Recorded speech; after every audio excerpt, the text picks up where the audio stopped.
venido una prueba.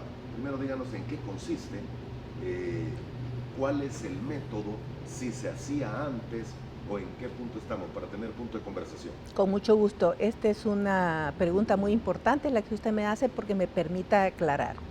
Lo que estamos haciendo no es una evaluación. No es una evaluación. No es una evaluación para los maestros que están dentro del sistema. Es un concurso. Es un concurso para aquellos candidatos a maestros que están fuera del sistema y que quieren entrar al sistema. Entonces hay una gran diferencia. Sin embargo, se encuentra con nosotros el director nacional de evaluación, porque es esa dirección, que por cierto es nueva, Moisés, porque en el ministerio no había una cultura de la evaluación, cuando la evaluación es el elemento de la planificación que nos permite saber si vamos en el rumbo correcto. Claro. Y nos permite además corregir, fortalecer, ampliar, apuntalar. Entonces es muy importante la cultura de una evolución propositiva, de una evaluación propositiva. Entonces este es un concurso y es un concurso abierto. Es un proceso inédito porque nunca se había hecho de esa manera. Los candidatos a maestros que el tribunal calificador evaluaba, lo hacían sin una evaluación de capacidades, sin una prueba psicológica para saber si tienen la idoneidad, si son personas, primero, que tienen vocación, que tienen las capacidades para trabajar con niños, porque ser maestro no es cualquier cosa. Trabajar con niños, y bastantes niños, hay que tener cierta formación, cierta capacidad, pero sobre todo vocación. Entonces, nosotros estamos comprometidos, Moisés, en que nuestros niños, los niños de ustedes, padres de familia, estén en las mejores manos. Y para eso necesitamos hacer una evaluación en un concurso para todos aquellos candidatos que quieren entrar, que evalúe capacidades, que evalúe competencias socioemocionales y además evalúe la parte ética, porque un profesor tiene que tener altura ética. Un profesor tiene que regresar a ser lo que era antes, el referente de su comunidad. No es únicamente medir su conocimiento. No. Es medir toda esta serie de cualidades. Ahora, este concurso es para una serie de plazas que estaban vacías, que no se tenía docentes o que eran temporales. Cada 2 años la ley nos indica que debemos de publicar las plazas que tenemos disponibles. Estas plazas estaban siendo utilizadas por maestros en calidad de interinos. Estos maestros que estaban utilizando esas plazas, que son más o menos un 20%, 23% del total de los maestros que se sometieron al concurso, también participaron. O sea que estamos hablando aproximadamente de unas 2.700 plazas disponibles. 2.700 plazas. ¿Cuántos maestros participaron? Participaron alrededor de 17.000 maestros. 17.000 maestros. Para 2.700 plazas. O sea, participaron maestros tanto, bueno, que no estaban dentro del sistema público. Candidatos a maestros, ¿verdad? Candidatos a maestros para el sistema público. ¿Se requería alguna previa experiencia en el área de la docencia? Por supuesto, por lo menos se necesitaba conocer lo que en la universidad se les imparte a cada especialidad y los conocimientos generales. En un momento el licenciado Juan Carlos va a explicar en qué consistía la prueba, pero la prueba, los contenidos del temario, que por cierto los candidatos lo tuvieron a tiempo, ellos tuvieron en la página del Ministerio de Educación los contenidos, los temarios que iban a salir, la manera de cómo entrar, hicimos un demo. En la página usted podía saber los horarios, a qué horas comenzaba la prueba, a qué horas terminaba, qué días era la prueba general, qué días la prueba de especialidades. En fin, lo tuvieron con suficiente tiempo en la página del ministerio para poder estudiar. ¿No fue sorpresa para ellos? No, por supuesto que no. Porque el viernes, si no me equivoco, de la semana pasada estuvieron aquí dirigentes de base magisterial y Sineduco, indicaron ellos de que el temario y toda la documentación necesaria fue entregada solo a una organización o a un grupo de maestros y que no todos tuvieron conocimiento del temario general. No, eso es falso. Y si ellos tienen pruebas, que las traigan, porque este proceso está siendo auditado paso a paso por 2 firmas de auditoría muy serias. Además, aquí está involucrado el Programa de Naciones Unidas para el Desarrollo, a quien aprovecho para agradecerles todo el apoyo que nos dan y nos siguen dando en este proceso. Ellos son los que han formado, han creado y han montado la plataforma de acceso. El proceso de auditoría es un proceso que va acompañando cada paso, no es un proceso de auditoría al final, sino que va con el proceso, cada paso. Entonces, si ellos tienen pruebas para demostrarlo, que la presenten. Que por favor nos las traigan o se las entreguen a la empresa auditora, yo les voy a dar los nombres, porque si eso ha sucedido, la empresa auditora tuvo que haberlo registrado ya, ¿verdad? No es posible que eso la empresa auditora no lo haya registrado. Así es que por favor, las personas que están diciendo que nosotros hemos dado solo los temarios a una parte o que le hemos dado el test, porque ellos, es más grave lo que dicen, ellos dicen que nosotros hemos dado el test, ¿verdad? Y eso realmente es grave, es grave. Sería más grave. Sí, pero bueno, como les digo, es la empresa F Internacional y Pérez Mejía Navas.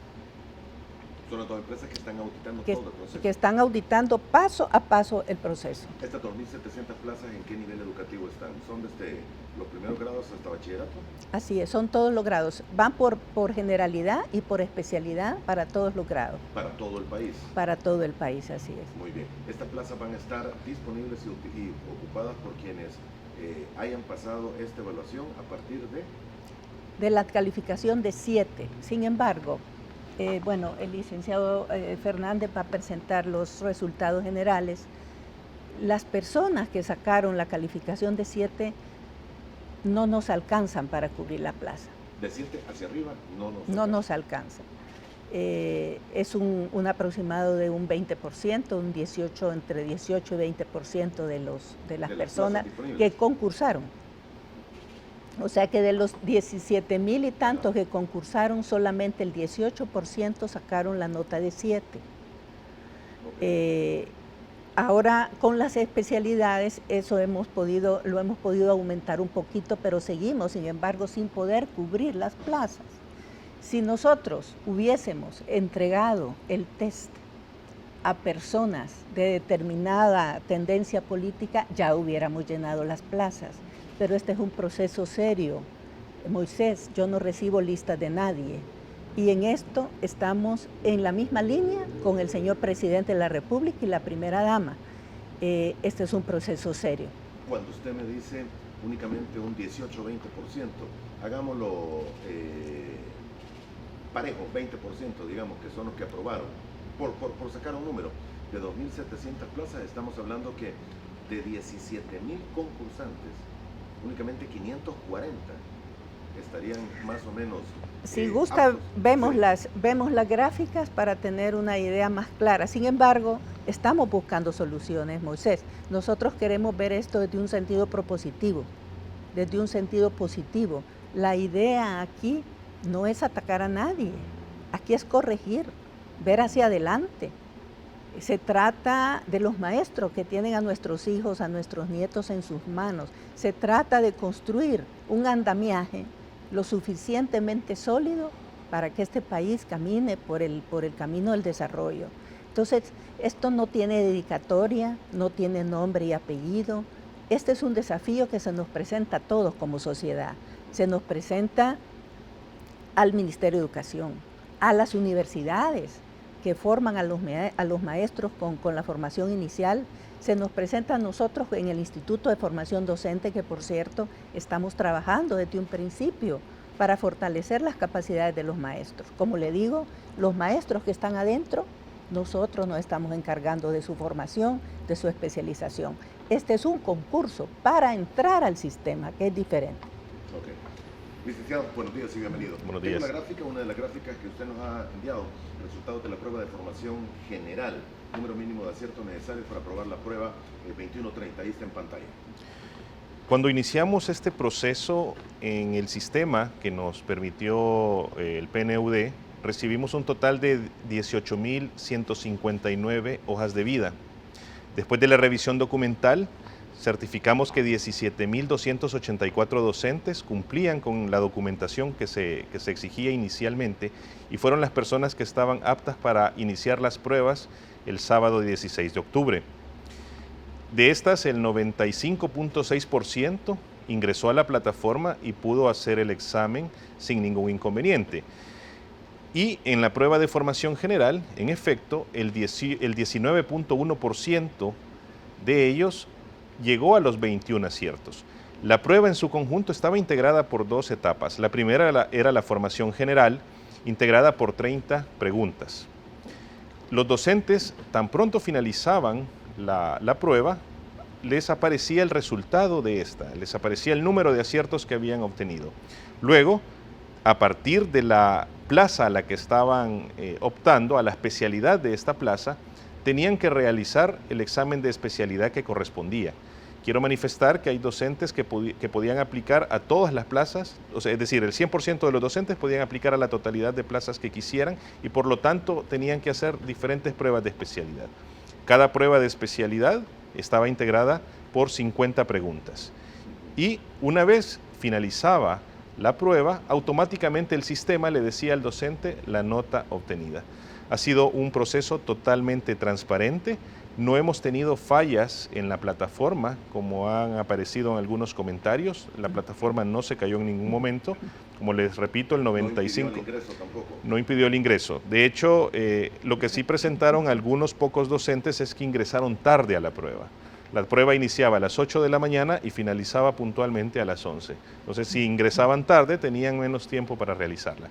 Pero ha sido un proceso transparente. Los resultados de cada uno de los docentes al finalizar la prueba podía guardarse en una captura de pantalla, enviarse vía correo electrónico, bajarse como un PDF, por ejemplo, de manera tal que cuando nosotros iniciamos a partir de este día las notificaciones oficiales de los resultados de cada especialidad para cada uno de los docentes, ellos puedan corroborar de que no ha habido ninguna alteración en la nota que han obtenido. Muy bien, de los números que nos decía la ministra, debo entender entonces, el 20% es del total de 17.000. Es del total de 17.000. Aquí me sale que aprobados 21-30 aciertos son 3.148.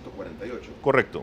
A partir de eso... Y las plazas me dijo son 2.700. Sí, solo que recordemos que a partir de la prueba general se inician las especialidades y en las pruebas de especialidades tenemos variaciones en los porcentajes de aprobación. Por ejemplo, en educación física o deportes, más o menos el 24% de los aprobados, pero tenemos otras pruebas como en matemáticas o educación especial, donde apenas un 1% de los evaluados ha aprobado. Entonces, depende de cada una de las especialidades, pero en su conjunto, en efecto, la prueba de formación general fue aprobada por el 19.1%, pero eso daba pie a iniciar las pruebas de especialidad según la plaza a la que se aplicaba. A cada uno de los docentes se les va a empezar a informar a partir de hoy. A partir de este día se les enviará una notificación oficial vía correo electrónico. Sin embargo, como mencioné previamente, tan pronto finalizaban la prueba, ellos podían ver la nota. Sí. Ahora, solo por terminar de situar los números en el tiempo y espacio, 2.700 plazas disponibles aproximadamente, ¿verdad? ¿Cuántos han aprobado para hacer ya con especialidad y todo para ocupar esas 2.700 plazas, licenciado? Han aprobado a partir de 7.0 1.948 personas de la totalidad de evaluados en las plazas. Recordemos que, como les decía también, los docentes podían aplicar a N plazas, de N especialidades. Por lo tanto, muchos de ellos hicieron varias pruebas. De hecho, la programación que hicimos fue pensando precisamente en eso, para evitar que dos o más pruebas se llevaran a cabo en fecha y hora igual. De esa manera garantizábamos la participación de todos los docentes. Ok, tengo otras gráficas que dicen docentes interinos, participantes y no interinos. ¿A qué se refiere este término? Es lo que decíamos al principio. La mayor parte de los concursantes, Moisés, son de fuera del sistema. Son de fuera del sistema, salvo ese pequeño porcentaje que estaban ocupando esas plazas interinas, o sea, interinamente.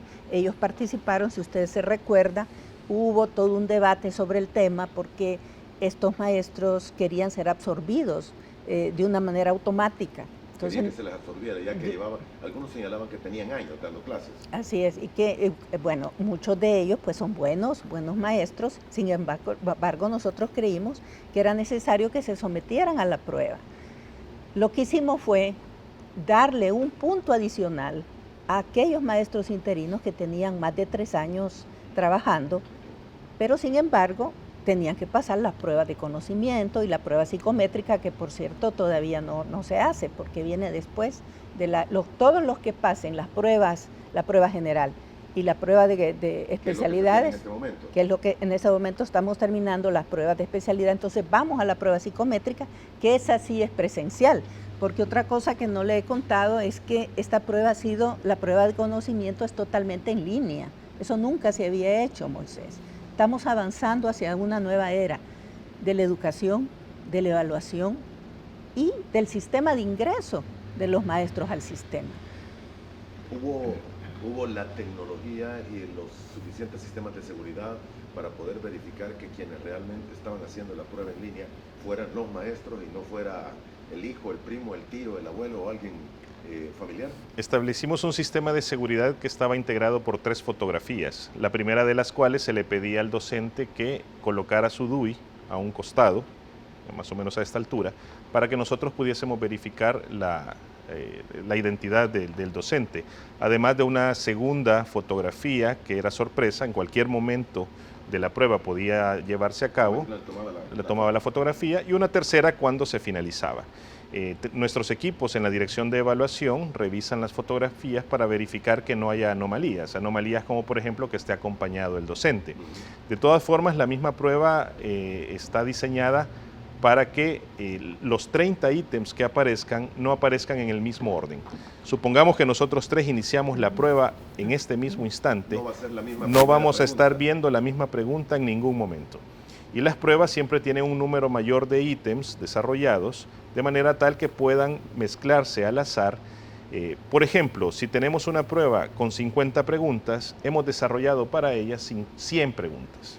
Entonces esas 100 preguntas se mezclan y se están moviendo al azar cada vez que un docente ingresa. Aleatoriamente para cada uno, dependiendo del ingreso. Es correcto. Así que de nada ha servido algunos intentos, por ejemplo, de anotar las respuestas de cada una de las preguntas y viralizarlas en internet. No le va a salir el mismo orden ni la misma pregunta. Ok. ¿No habrá habido problemas con algunos maestros que tal vez no están muy diestros o preparados en la tecnología? Precisamente de eso hablábamos el día que yo estaba en la Asamblea Legislativa, cuando se sacaron totalmente de contexto mis declaraciones, y lo que yo estaba conversando con los diputados era precisamente sobre eso, sobre las dificultades que estaba registrando el sistema con los candidatos que querían entrar. Entonces estábamos viendo precisamente eso. O sea, teníamos una mesa de ayuda, o sea, un call center, donde los maestros estaban llamando para pedir auxilio, para pedir indicaciones, porque para eso es la mesa de ayuda. Y ahí nos dábamos cuenta de los problemas que estaban teniendo los candidatos, ¿verdad? Pero en ningún momento yo me estaba refiriendo a todos los maestros, ni siquiera a los maestros que estaban dentro del sistema, ¿verdad? Habría que preguntarse cuál es la intención de sacar de contexto declaraciones y conversaciones que yo estaba teniendo con los diputados, que no tenían nada que ver con el resto de maestros, que por cierto, el resto de maestros, como les repito, son uno de nuestros principales ejes de trabajo en el Ministerio de Educación.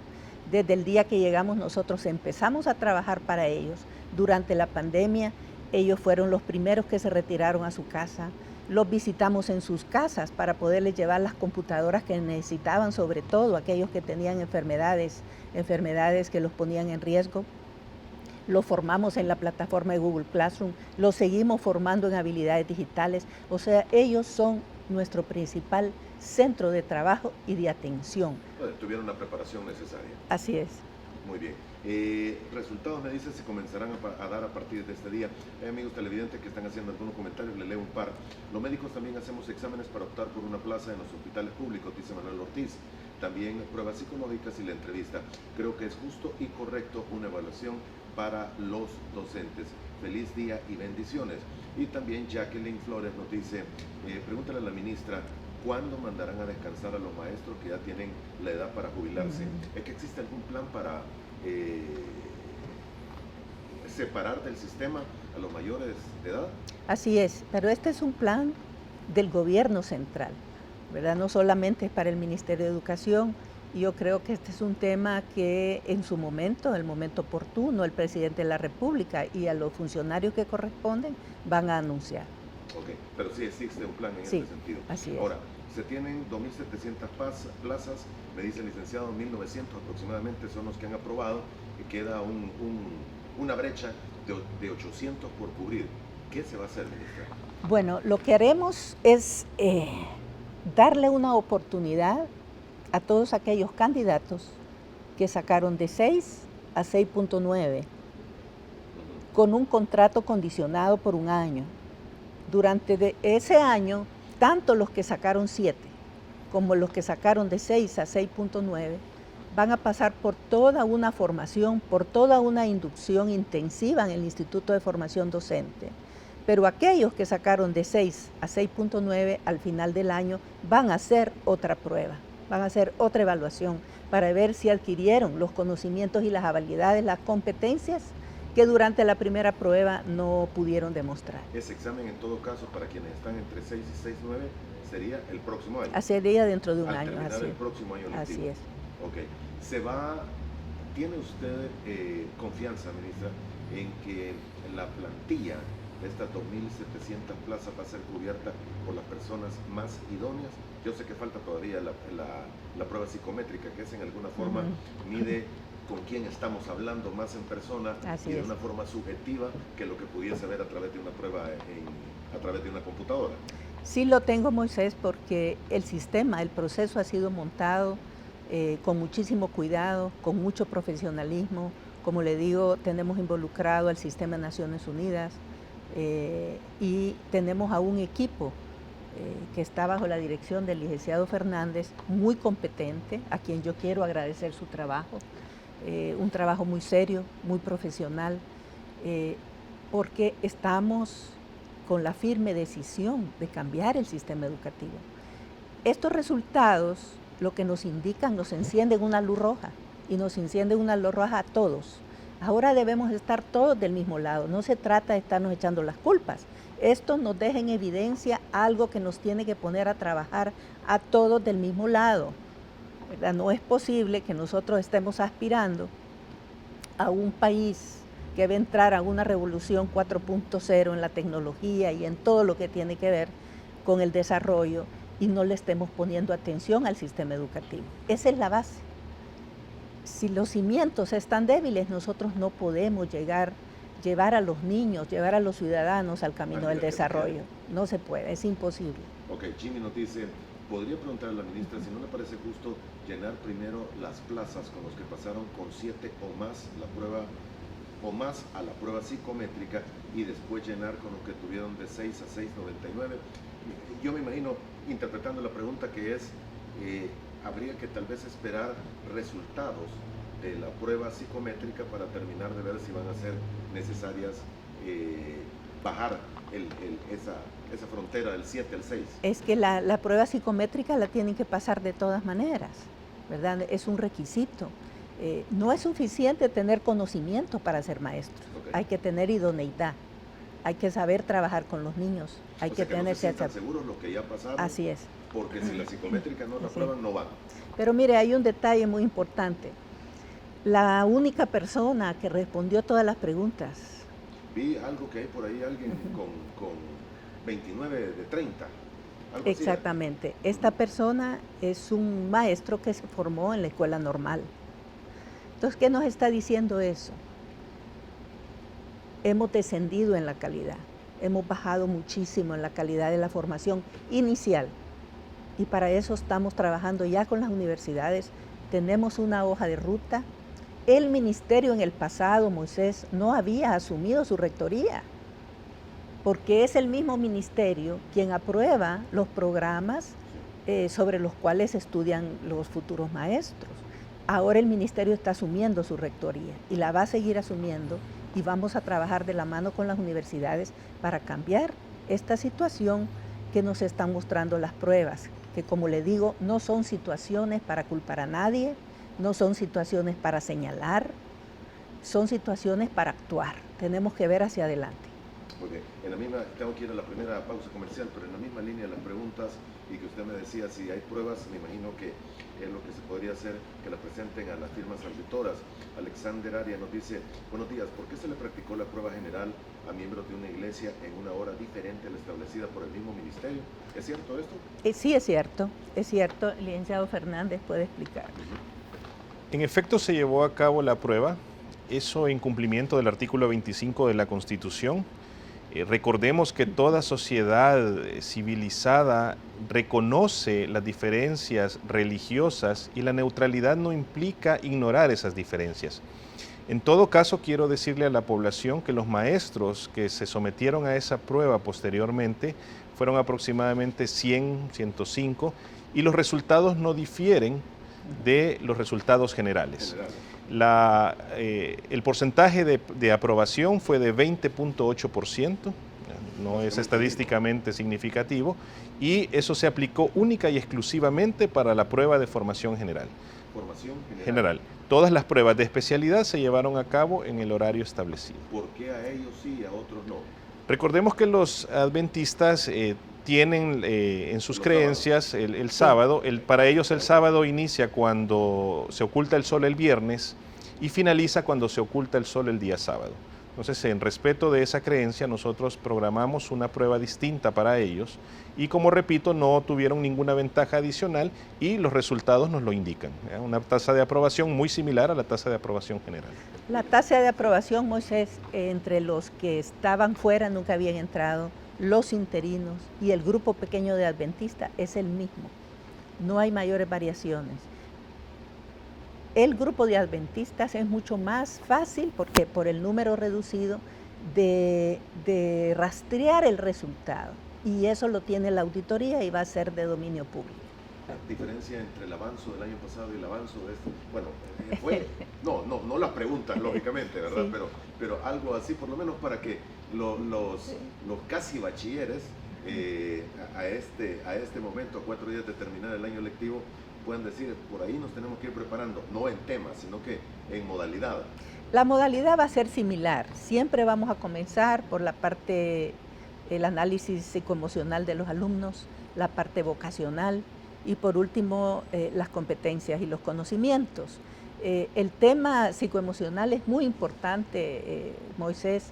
El año pasado por primera vez tuvimos una muestra y en esto nos ha ayudado FUNPRES, a quienes agradecemos muchísimo, una institución especializada en el tema de salud mental. Por primera vez el país tuvo una fotografía de cómo estaba la salud mental de sus 75,000 bachilleres, y eso es concordante con los resultados que hemos tenido de la prueba diagnóstica que hicimos este año. Usted sabe que hicimos una prueba diagnóstica de más de un millón de estudiantes, no solamente de bachillerato, sino de 4º grado hasta último año de bachillerato, para ver cómo la pandemia había impactado en los conocimientos.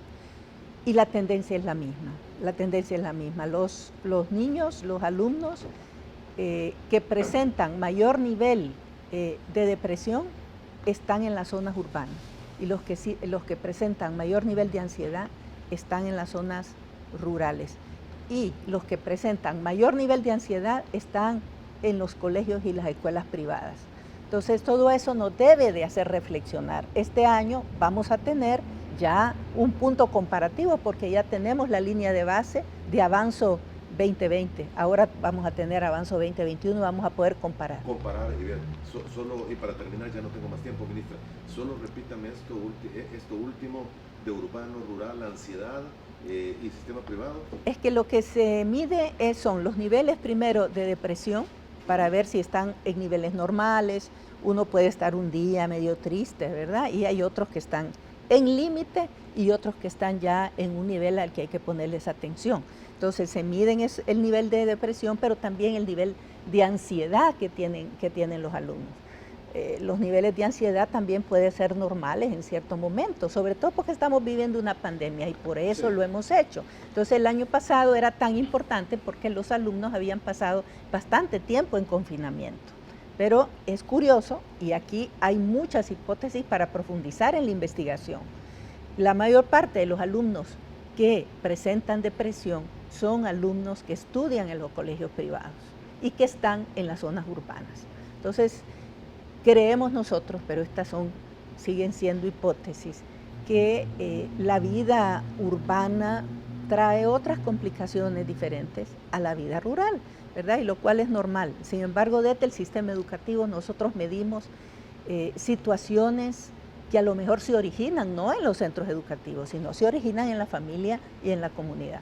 Muy bien, qué interesante ese dato. Y le voy a robar un par de minutos todavía a nuestro invitado, el doctor Navarro Marín. No puedo dejarla ir sin esta pregunta y se me va y se me viene, pero es constante. Los dirigentes de las dos gremiales que nos visitaron el viernes de la semana pasada indicaban de que ha habido un incremento alto de casos de COVID en colegios. Y bueno, a principios de octubre ellos pedían que el año se suspendiera en aquel momento. Hoy faltan 4 días, creo que ya no vale la pena suspender un año, pero ¿ha sido tan elevado el número de casos de COVID que se ha visto? Mire, el manejo de esto debe ser muy cuidadoso, porque ¿cómo pueden ellos afirmar que los niveles de contagio en las escuelas han subido? Por lo que le mencionan sus agremiados, supongo. No, porque en las escuelas nosotros tenemos un protocolo y esta es una evaluación que hicimos de manera colegiada con el Ministerio de Salud. La decisión no fue unilateral, la decisión fue después de haber hecho un análisis y haber consultado con organismos internacionales especializados como la OMS y UNICEF sobre qué es lo que está pasando en los centros educativos. En El Salvador tenemos un protocolo estricto de distanciamiento y bioseguridad. Todos los centros educativos tienen insumos, todos tienen insumos, pero además la educación sigue siendo opcional y semipresencial y multimodal. ¿Qué significa? Que los padres de familia deciden si mandan a sus hijos o no a la escuela. Tenemos las aulas semivacías, tenemos todas las plataformas para que los alumnos puedan estudiar a distancia, pero además las aulas estando semivacías y teniendo el distanciamiento y los mecanismos de seguridad instalados no son la principal fuente de contagio.